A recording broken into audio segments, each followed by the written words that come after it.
Antropistoria, un viaje a nuestro pasado.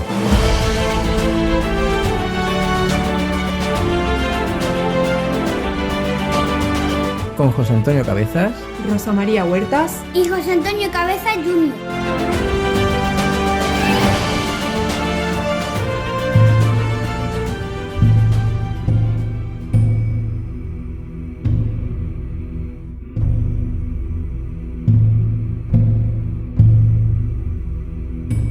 Bienvenidos al capítulo 7 del podcast de Antropistoria.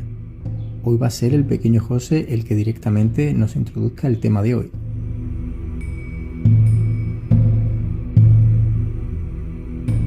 Hola José. Hola.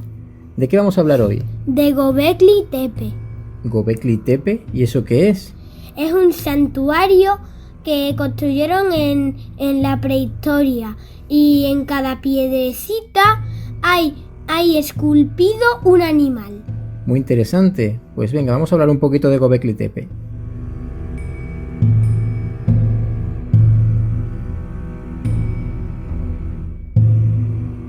Göbekli Tepe, un conjunto arqueológico de unos 11.600 años de antigüedad, ha sido considerado como el ejemplo más antiguo de la arquitectura monumental conocida hasta la actualidad.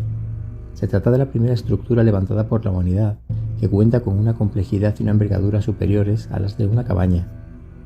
Fue construido con pilares de piedra caliza finamente tallados y adornado con bajorrelieves figurativos faunísticos. Entre estos relieves, que fueron esculpidos cuidadosamente, aparecen representadas figuras de toros, leones, zorros, jabalíes, gacelas, asnos, serpientes y otros reptiles. Igualmente, se tallaron insectos, arácnidos y pájaros, especialmente aves acuáticas y buitres. Las estructuras de Göbekli Tepe formaron parte del que posiblemente fue el templo más antiguo del mundo, ya que no se conoce ninguna otra construcción de un tamaño y una antigüedad comparables a esta. En el tiempo en el que se erigió Göbekli Tepe, los grupos humanos estaban constituidos en pequeñas bandas de cazadores, recolectores y pescadores nómadas que vivían de estas actividades.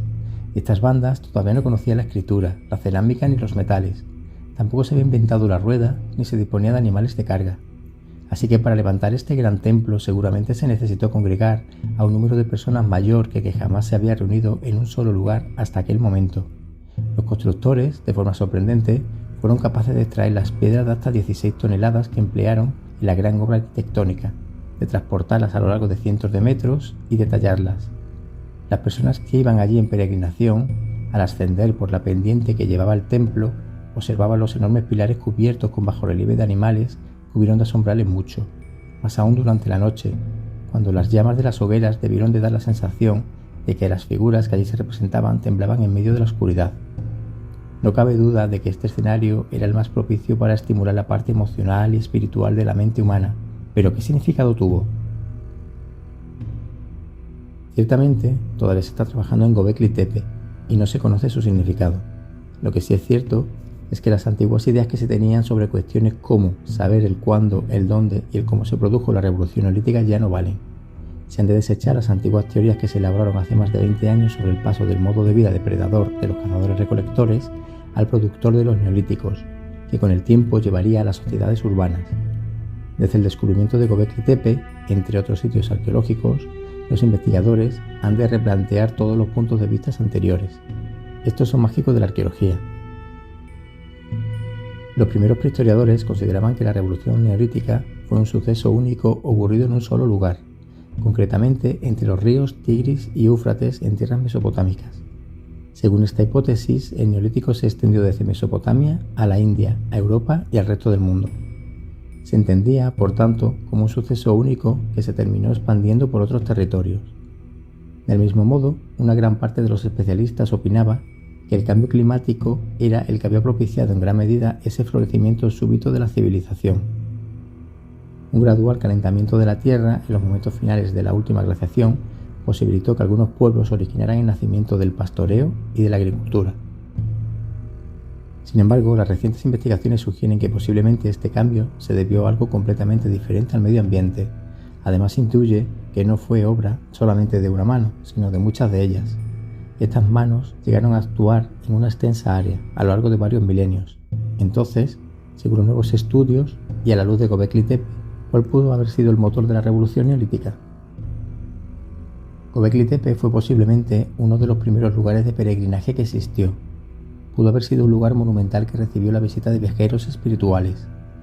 Salvando las distancias cronológicas y el contexto histórico, Göbekli Tepe fue quizá un lugar equiparable a Jerusalén, a Bodh Gaya, lugar en el que supuestamente Buda ascendió a la iluminación, al Vaticano o a la Meca.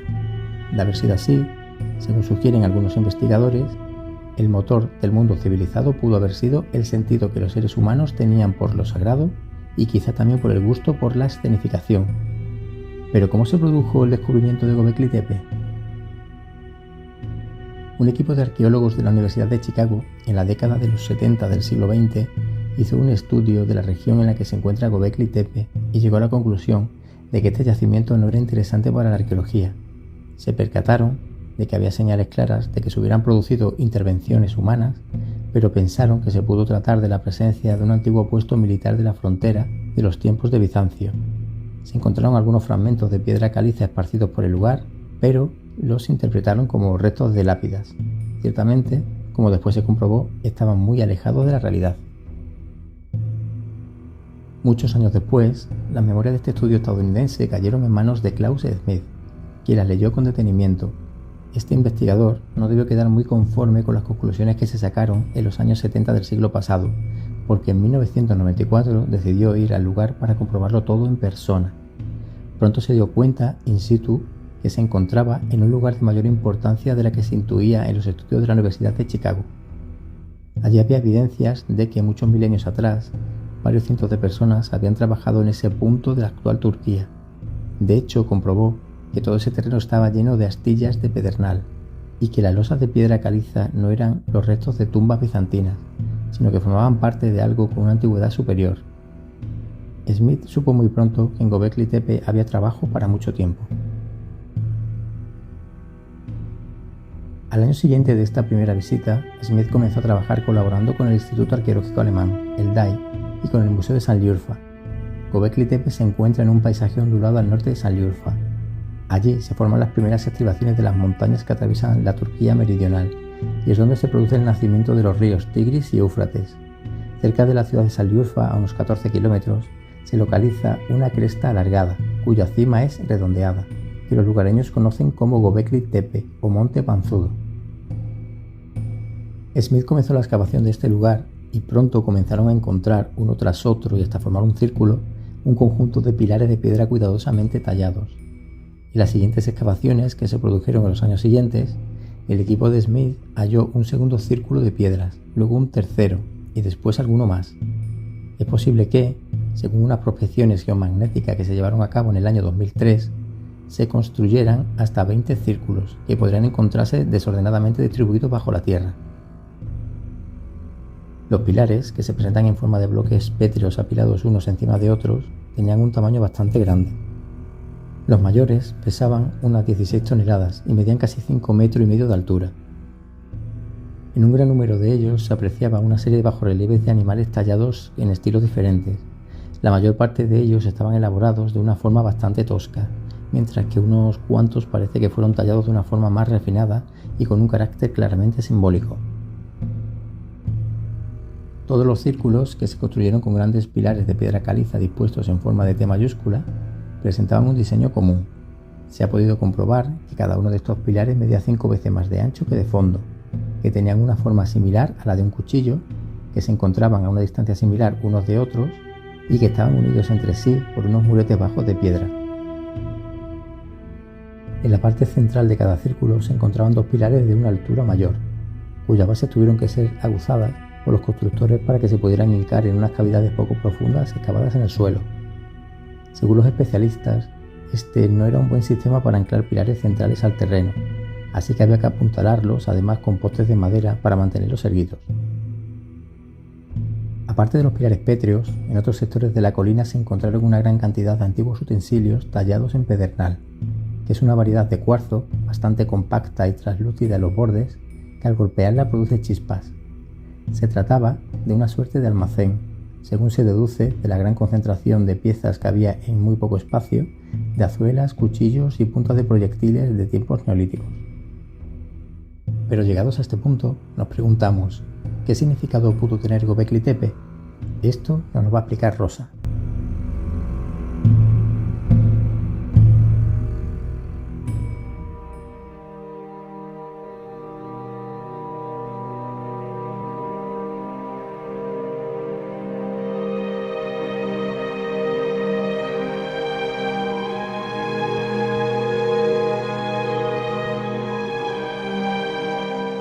Los pilares en forma de T, en opinión de Smith, eran unas estilizadas figuras antropomorfas.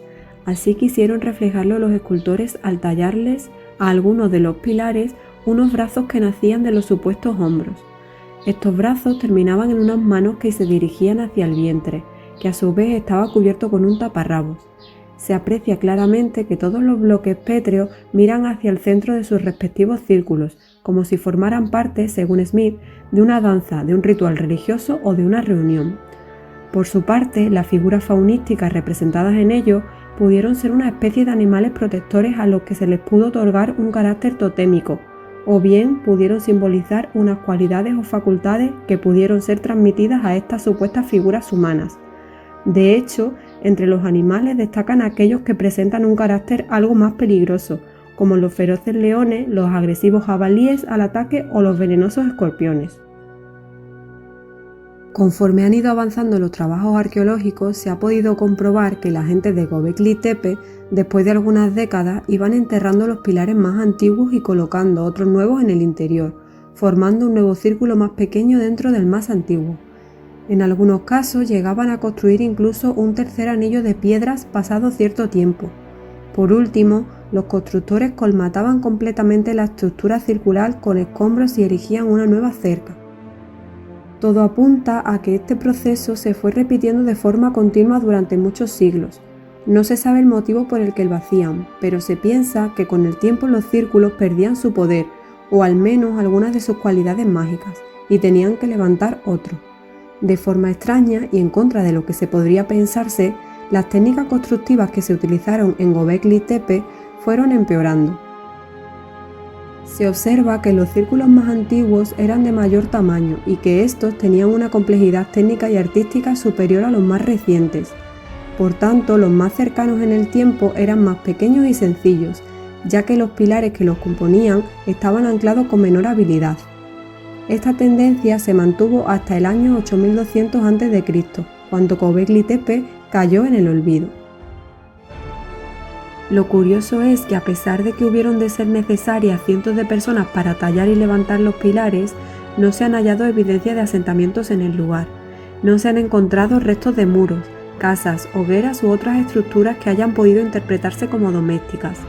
Tampoco se han detectado indicios de haberse practicado la agricultura. No obstante, esto es normal si se tiene en cuenta que no había agua en el lugar y que la corriente más próxima estaba a una distancia de unos 5 kilómetros. Este debió de ser un centro puramente ceremonial, donde en todo caso solo debió de vivir el personal del templo. Los constructores del santuario seguramente se alimentaron de remesas de carne de caza procedentes de otros lugares, según se extrae de los miles de huesos de gacelas y uros encontrados en la zona. Esta carne debió de ser enviada regularmente desde otros lugares más lejanos a Göbekli Tepe. Todo apunta a que no existió un personal que organizara ni supervisara todo el trabajo de construcción, o al menos no se han encontrado indicios de que existiera una jerarquía social. No hay rastros de tumbas con ajuares funerarios propios de una élite, ni zonas habitacionales que destaquen sobre las demás, ni evidencias de que la dieta de unos pocos fuera de mayor calidad que la de otros. Todo esto rompe con la idea tradicional que se tenía de que los grupos depredadores versus los grupos productores no tenían la capacidad de construir grandes estructuras permanentes porque tenían la necesidad de desplazarse continuamente para conseguir los recursos necesarios para la supervivencia.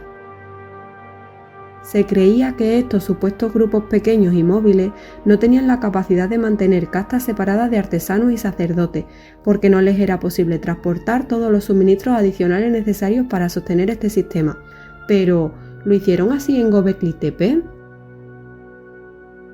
Es posible que Göbekli Tepe se haya presentado como una especie de emisario del pasado que ha venido a mostrar al presente cómo en esta zona de la actual Turquía se comenzó a pasar del nomadismo al mundo civilizado, aunque todavía de una forma muy incipiente. Su hallazgo pudo tirar por tierra, al menos en esta parte del mundo, teorías como la del prestigioso prehistoriador Bert Gordon Childe, un australiano afincado en Gran Bretaña. Para explicar esta época de cambios, en la década de 1920, Childe propuso un nuevo concepto, el de revolución neolítica. Él apostó porque este paso del nomadismo al sedentarismo fuera favorecido por los cambios medioambientales y por la aparición de lo que él denominó los oasis. Según esta teoría, en la crisis de las formas de vida depredadoras tuvo especial importancia el cambio de las condiciones climáticas del Holoceno. La modificación del clima pudo conllevar la desecación de amplias extensiones de tierra, que en el Oriente Próximo se tradujeron en pequeños reductos con recursos hídricos, los oasis, que sirvieron para acoger gramíneas y ciertos animales susceptibles de ser conservados por los humanos. Este complejo proceso favoreció el paso de la depredación del medio a la producción de los recursos alimentarios mediante el empleo de la agricultura. Por consiguiente, para el cuidado de los campos, la gente de esta época tuvieron que abandonar el nomadismo y optar por el asentamiento en poblados permanentes, donde comenzaron a desarrollar nuevos utensilios y donde inventaron la cerámica. Asimismo, además de la aparición de nuevas técnicas y útiles destinados al desarrollo de diferentes actividades artesanales, en estos poblados, que cada vez eran más numerosos, también comenzaron a florecer la religión y el arte, que eran signos evidentes del florecimiento de la civilización.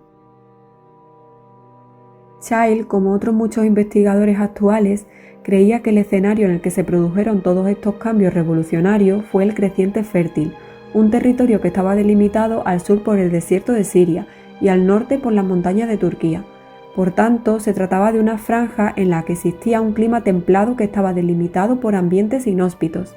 En esta zona, en su parte más meridional, al sur del actual Irak, era donde confluían los ríos Tigris y Éufrates, y el lugar en el que se desarrolló hacia el año 4000 a.C. el reino de Sumer. Durante mucho tiempo, desde la época de Childe, se ha pensado que Sumer simbolizaba el arranque de la civilización. Tanto era así que Samuel Noah Kramer, en la década de 1950, escribió una obra a la que tituló La historia empieza en Sumer. Sin embargo, los hallazgos que se produjeron poco después en otras zonas del creciente fértil por algunos territorios del levante mediterráneo hicieron que pronto su hipótesis se tambaleara. Los arqueólogos, en el lugar en el que actualmente se sitúan Jordania, Palestina, Israel, Líbano y el oeste de Siria, hallaron algunos yacimientos arqueológicos que contaban con una antigüedad muy superior a la de Sumer, ya que se podía remontar hasta el año 13.000 a.C. Por el lugar en el que se encontró el primero de ellos, a estos asentamientos se les dio el nombre de natufienses. Pronto se pudo comprobar que la cultura natufiense se extendía por toda la zona levantina del Mediterráneo y que se situaba cronológicamente hacia el final del último periodo glaciar. En esta época, poco a poco, el clima de la región se empezó a hacer cada vez más cálido y húmedo. Estos hallazgos hicieron que a la teoría de la revolución neolítica de Childe le salieran algunas fisuras. Él pensaba que la agricultura había sido el revulsivo que permitió que los asentamientos se hicieran permanentes y que este proceso se culminara con la aparición de la civilización. Pero esta teoría se quebrantó cuando se comprobó que la gente de la cultura natufiense, que vivían en las aldeas estables habitadas por varios centenares de personas, no eran agricultores, sino cazadores-recolectores especializados en la caza de la gacela y la recolección de cereales silvestres. Sobre el año 10.800 a.C., las aldehuelas natufienses tuvieron que cambiar su dinámica porque las temperaturas de la zona cayeron unos 7 grados centígrados. Se produjo una especie de mini glaciación que se prolongó durante unos 1.200 años. Este nuevo panorama climático hizo que en todo el creciente fértil las condiciones se volvieran en general mucho más áridas. Los campos de cereales se redujeron y los animales de caza disminuyeron, por lo que muchas personas tuvieron que abandonar sus aldeas y volver a la vida de cazadores-recolectores nómadas. No obstante, según la opinión de algunos investigadores como Gordon Hillman del University College de Londres y Andrew Moore del Instituto Tecnológico de Rochester, algunos asentamientos trataron de adaptarse a un entorno más árido, practicando una agricultura incipiente. Su hipótesis se fundamenta en que han encontrado granos de centeno de un mayor tamaño que el silvestre en yacimientos como Abu Huraira.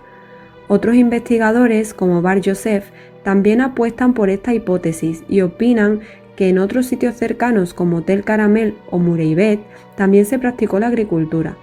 De ser así, estas protociudades proporcionan unos nuevos fundamentos para explicar el arranque de las sociedades humanas más complejas.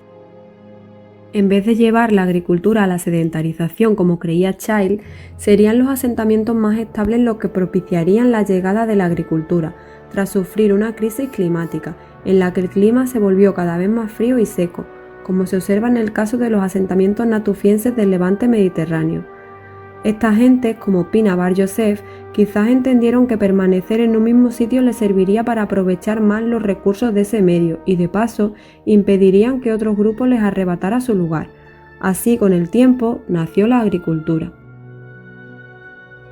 En la década de 1990, el debate sobre la cultura natufiense se acentuó, al igual que la idea de que la revolución neolítica fue impulsada por el cambio climático. Pero mientras tanto, Smith y su equipo trabajaban a fondo en Göbekli Tepe, y lo que allí encontraron fue tan importante que los investigadores se vieron obligados, una vez más, a replantearse todas sus ideas sobre este proceso prehistórico. Antes de este gran hallazgo, muchos antropólogos pensaban que la religión organizada nació como un mecanismo que ayudaba a relajar las tensiones que tuvieron que aparecer de forma inevitable cuando las bandas de cazadores-recolectores se comenzaron a establecer como agricultores en poblados y a formar sociedades más numerosas. Estos poblados, en comparación con los grupos nómadas, tenían unos objetivos a más largo plazo y más complejos. Por ejemplo, se veían forzados a mantener las viviendas permanentes de las aldehuelas y almacenar grano para mantener a la población y para poder sembrar el año siguiente. Era conveniente, para llegar a su objetivo, que los pobladores estuvieran implicados en ciertas actividades que tuvieran unos fines colectivos. Según este enfoque, la religión organizada surgió cuando se necesitó una visión colectiva del orden divino, una idea común que cohesionara a unas poblaciones cada vez más numerosas y a una entidad que ayudara a justificar la jerarquización de la sociedad. Los que sí detentaban el poder se mostraban a sí mismos como individuos vinculados con lo divino. Las comunidades que eran fieles a una misma religión, según este punto de vista, se hubieron de sentir unidas por tener una perspectiva común del mundo y de la posición que en él ocupaban. Pero si Göbekli Tepe es anterior a la sedentarización, ¿cómo se puede interpretar este conjunto arqueológico? Göbekli Tepe, según Smith, invierte todo el panorama anterior. La religión organizada, como se observa en la construcción de un gran templo por parte de un grupo de cazadores-recolectores, pudo haber aparecido antes que ciertos aspectos de la civilización como la agricultura. Además, explica que el impulso de la humanidad de congregarse para realizar ciertas prácticas rituales sagradas nació cuando el ser humano comenzó a sentirse separado del mundo natural y empezó a intentar dominarlo. Sin saberlo, cuando estas bandas nómadas se comenzaron a asentar en poblados, marcaron una división entre el terreno de lo humano y el de lo natural. Para Jacques Cauvin, un arqueólogo francés, este cambio en la conciencia humana dio lugar a una transformación conceptual que posibilitó a la humanidad imaginar la existencia de dioses en un plano distinto al del mundo físico. Se trata de lo que él denomina la revolución de los símbolos. En este sentido, para Smith, los hallazgos de Göbekli Tepe confirman esta teoría de Cauvin. En este santuario, los animales pudieron haber sido los guardianes del mundo espiritual, mientras que los relieves de los pilares en forma de T hubieron de ilustrar ese otro mundo situado fuera de lo natural. Los constructores del templo de Göbekli Tepe, al ser cazadores-recolectores nómadas, tuvieron que desplazarse para erigir este sagrado lugar. Según la opinión de Smith, pudieron venir grupos que procedían de un radio de hasta 170 kilómetros de distancia y aportaban mano de obras y tributos y ofrendas para los artesanos y los sacerdotes. No es extraño que para construir este magnífico santuario y para controlar a las multitudes se estableciera algún tipo de organización social. Asimismo, es muy probable que este centro espiritual fuera un escenario en el que se practicaron ciertos rituales religiosos y un lugar en el que se celebraron festines, se escucharon cánticos e instrumentos de percusión y se admiró a las figuras faunísticas temblando con la luz de las antorchas. Además, se pudo consumir cerveza que pudo ser depositada en las piletas de piedra que Smith ha encontrado entre los restos arqueológicos. Es posible que con el tiempo, según la opinión de Smith, se llegaran a cultivar los cereales silvestres de forma intensa y que incluso se produjeran algunas de las primeras variedades domésticas cerca de la zona de Göbekli Tepe. Es fácil pensar que la necesidad de conseguir alimento suficiente tanto para los trabajadores del templo como para los peregrinos que acudían allí para las celebraciones religiosas hizo que se diera este paso de la depredación a la producción, al menos en cierta medida. Son muchos los especialistas que piensan que el sur de la actual Turquía era el lugar en el que se ubicaba uno de los territorios en los que nació la agricultura, en unas fechas cercanas a las de máximo esplendor del templo. De hecho, en la actualidad hay evidencia de antepasados silvestres cercanos al Triticum monococcum, también conocido como trigo escaña o escanda, en las laderas del monte Karakada, que se halla a una distancia inferior al centenar de kilómetros de Göbekli Tepe. Esta distancia pudo ser recorrida fácilmente a pie por los grupos humanos de la época.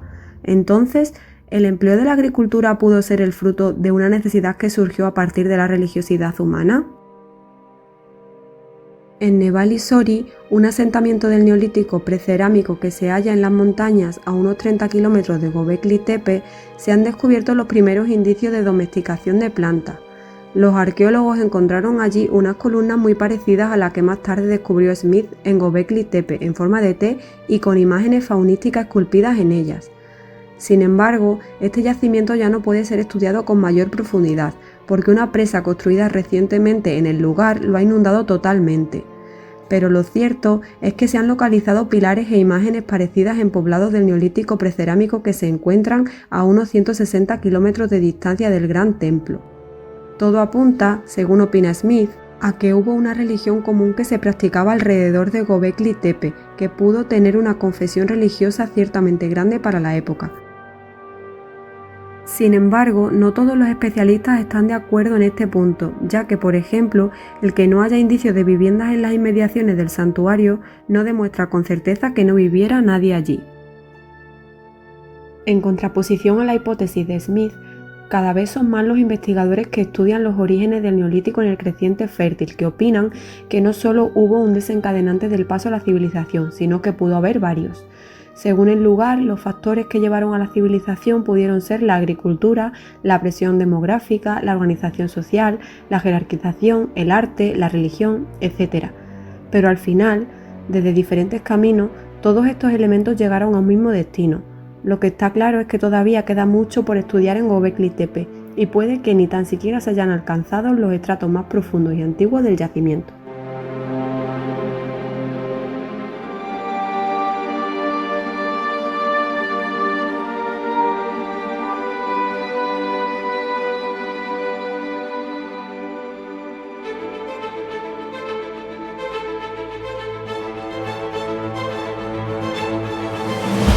Esto ha sido todo por hoy. No olvides suscribirte a nuestro canal para no perderte ningún episodio de nuestro podcast y recuerda que también puedes seguir Antropohistoria en las redes sociales Facebook, Twitter, Instagram, LinkedIn y Telegram y nuestra página web antropohistoria.com. Hasta nuestro próximo capítulo.